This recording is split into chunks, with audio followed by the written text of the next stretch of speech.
So they're all related to each other, they're all crushing on each other and sleeping with each other. See how it's all connected? They're all related.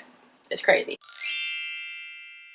Hey, what's up? It's Reagan and welcome back to my channel. Today I have another bedroom book chat to share with you. It's a series on my channel where I discuss a spoiler-free but in-depth review of a recent read of mine that I post about on my Instagram, but I want to give a little bit more to you. So I have my iced coffee, of course. I have the bride's Starbucks cup that my mom and dad got for me when I got married this time last year. It's crazy to think about. It's almost been a year, but I just love this cup. Once a bride, always a bride, right? I'm feeling very zen today in my joggers and oversized cropped wrinkled t-shirts. Yeah, just really chill and chatty today. So we are talking about Girl on the Golden Coin by Marcy Jefferson, and this is a novel about Francis Stuart. My mom had grabbed this for me, I don't know when or where, I think Barnes & Noble, and it was waiting on an IKEA cart that I had in my bedroom at my parents' house. And my husband and I had gone over to America for Christmas with my family last year after we got married, and to have an American wedding ceremony at my home church with all of my friends and family that couldn't be at our original wedding in England. And she was like, oh yeah, I grabbed this book for you, I just thought you'd like it, I know you like historical fiction. It was really, really good, and I had never heard of Francis Stuart before. So if you don't know who she was, Frances was a woman who was a part of the Stuart family who were exiled from England, and they escaped to the French court. And I did not know about the restoration of the English monarchy. Like, I didn't know about that time period in England. Being American, basically most of English history that I know I've read about in books or have seen movies on. So I didn't know about it, but basically this girl was cousins to both the exiled King Charles II, who went on to reclaim the English throne, and King Louis XIV of France. So she had a lot going for her, and she also was mistress to both of them, depending on who you ask history-wise. So I had started reading this during a 48-hour readathon that I was trying to do, but I wasn't able to finish that readathon because I was so busy. So I'm going to try to do it next week. I'm working so much this week. I've picked up a lot of hours, so I just don't have the time to read extra books right now, and I'm trying to do my birthday book bash readathon, and I'm already behind on my own readathon. I haven't even finished one book, but I'll get to it. And I'll leave a link in the description bar and up above if you want to check that out. It's taking place this week. Feel free to just hop on in. Okay, so nothing about this book is a spoiler because this is history, and it's really rooted in history, and you can go on Wikipedia and read all of these things and so much more that happened during this time period. But basically, she was living in France at the French court of her cousin Louis XIV, and her other cousin, who was sisters to Charles II of England. You see how it's all connected? They're all related. It's crazy. She was married to King Louis XIV's brother, wanted to have nothing to do with his wife, and so she had relations and feelings for her cousin, her husband's brother, the King Louis XIV of France. He had feelings for Frances, and Frances was like, no, my cousin likes you, we should all be friends. So they're all related to each other, they're all crushing on each other and sleeping with each other.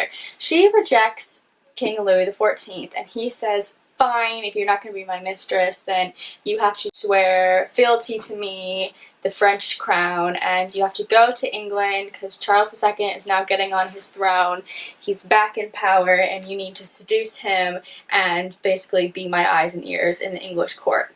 So she has no choice, essentially, like all women in this time period, and she goes to England, leaves behind her family, and the Stuart crown is back on the throne. If you're thinking this name Stuart sounds familiar in royalty, you're right. So there was Mary, Queen of Scots, who was a Stuart, and then Bonnie, Prince Charlie. And then the English defeated the Scottish in a big war, and now England and Scotland are part of Great Britain.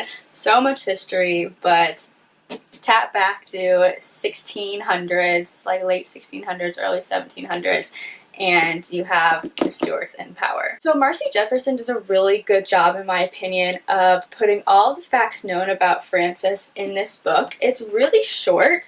It's only 318 pages, and I wanted so much more from it, but I understand why she kept it short. She really stuck to the facts that are known about Francis from diaries and journals and records kept from the time. She was mistress to King Charles II, and in this book she has feelings for him.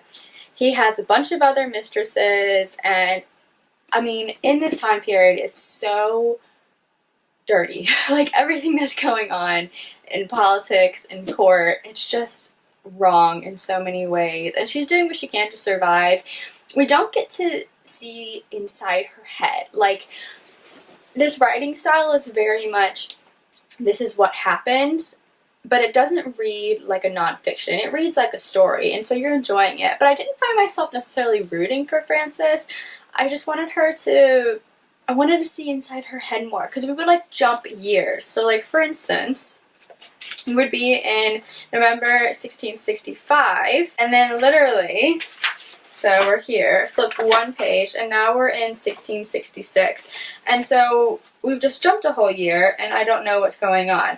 We'll miss entire months. I'll just be like, oh, me and the king, like, have been seeing each other on and off. My feelings are growing for him, but his brother's flirting with me, and his other mistress is pregnant with his child. And you're like, well, there's a lot to unpack there. Like, there's so much to unpack there. So why are we skipping ahead, like, 8 months when we could have been in that story of all of what was going on?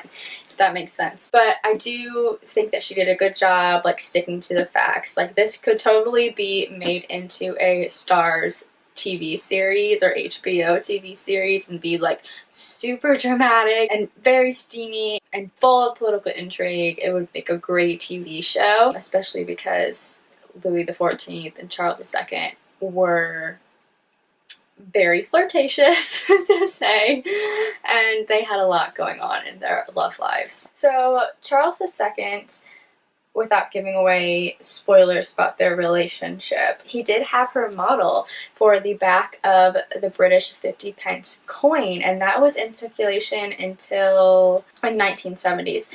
And you can still find her on the back of some coins. She is the face of Britannia, which is crazy, but she was so beautiful in this time period that everyone called her La Belle Stuart, or the Beautiful Stuart, and she kept that name into her old age. I definitely think that if you're fans of Alison Weir or Philippa Gregory, that you will enjoy this book.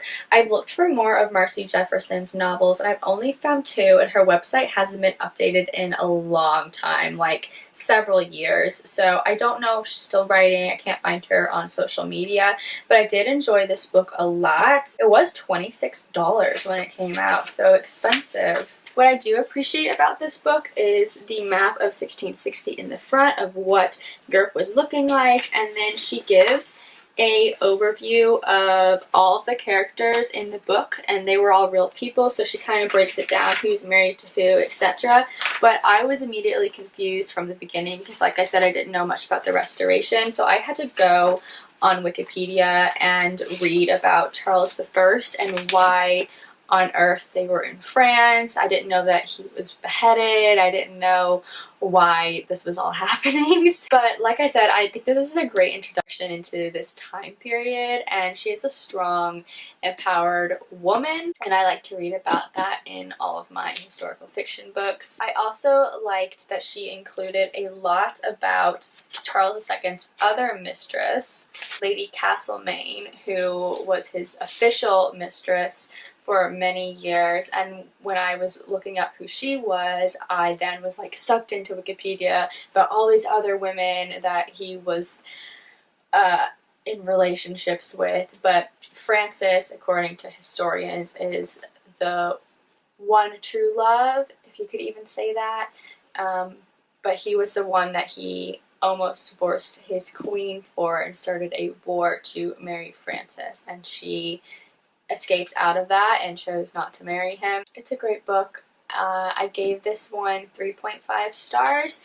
Like I said, it could have dived in so much more, but I appreciate the fact that she did stick to the facts and really what's only known about her. She could have made this a series. Like there's so much that goes on in this book. Anyway, if you like a dramatic historical fiction read on vibrant personalities, steamy affairs, court gossip, political intrigue, this is a quick read and I definitely recommend it for all of you history fans. I don't think that this is a romance, although there's romance in it. I would not personally classify it as a historical romance because, well, you can Google what happened, what happened to these people, but in my opinion, I don't think it's a romance, but it is great, and I definitely would say to pick this one up. Well, that's all I have for you today. I hope that you enjoyed this video and you found a book that you may or maybe don't want to pick up in the future. Like I said earlier, my birthday book bash readathon is going on this week through Saturday, the 19th of September. There are only 4 simple, easy prompts just to get everyone reading this week, and feel free to join along. I have some templates on my Instagram that you can use to share on your story what you're reading this week, and also I'll connect you with everyone else who's in the readathon so we can all chat about books and recommendations. I hope that you enjoyed this video. Make sure to subscribe and hit that bell icon, and if you like this video, a thumbs up is the best compliment you could give me. I would really appreciate it. I love making these videos for you. Until next time, bye.